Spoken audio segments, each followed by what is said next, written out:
Um, okay, so now we have Janshaya Abdumalik from Kazakhstan. She's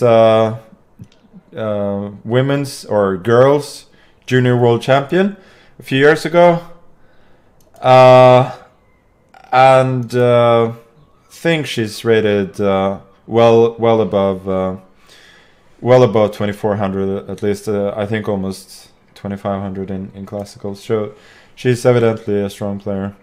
And I get my first white game. So I'm gonna go for e4 and see what she does. Because I'm not really sure what her repertoire is. And yeah, we're back to Team Polgar.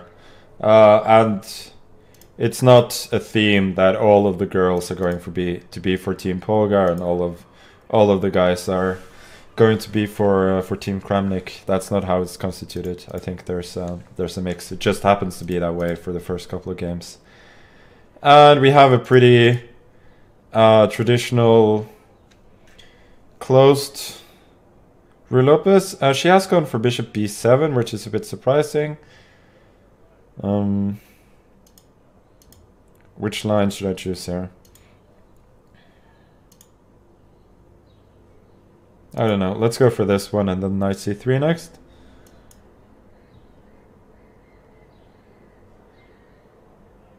Maybe this wasn't very good.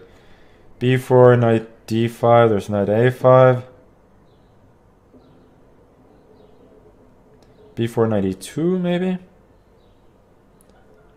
Oh, there's knight a5 immediately as well. Okay, then she doesn't give me a lot of choice, because I could take on b5 and win a pawn, but I don't think it would be worth it with my scuffed pawn structure.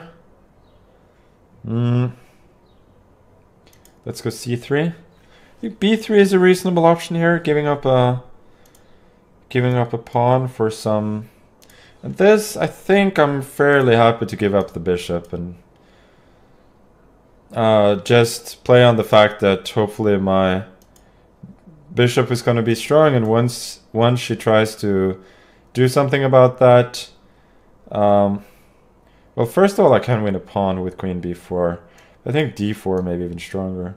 So if she takes, I take back. Well, there's d5, but then knight c6. Looks very promising for me.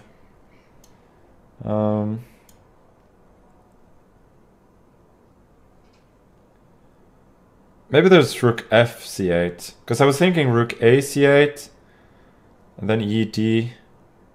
Maybe that would be strong. I think now after a5, I don't think she should be concerned with b4. I have a lot of good options here, like rook d1, e5. Also ed, probably forcing. I'll still ed5, knight f5. It's not so clear. I'll go e5. Seems very logical. We'll go h3, I guess. Bring the knight around.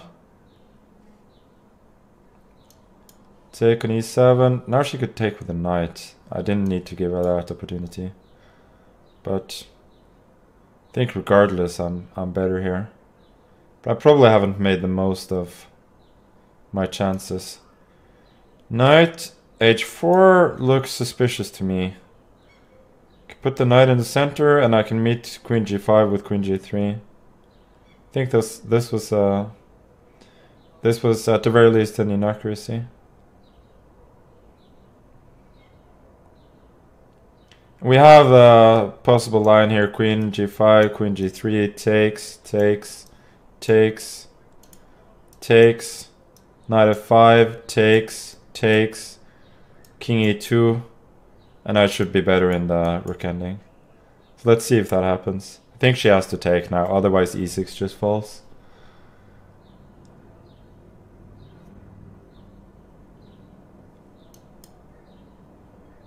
Maybe rook f8 first. Okay, and this exact line happened. Wow. Oh, that was a bad pre-move, because she could have gone rook. But now I think I'm, at the very least, much better. I'm probably winning. Rook d6, rook d7, then rook f7 and e7, and I just win. Because she has no counterplay and I'm just running to e8 and then f8.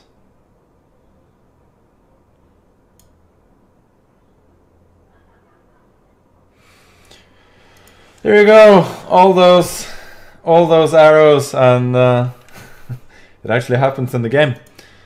Okay, I feel like that was the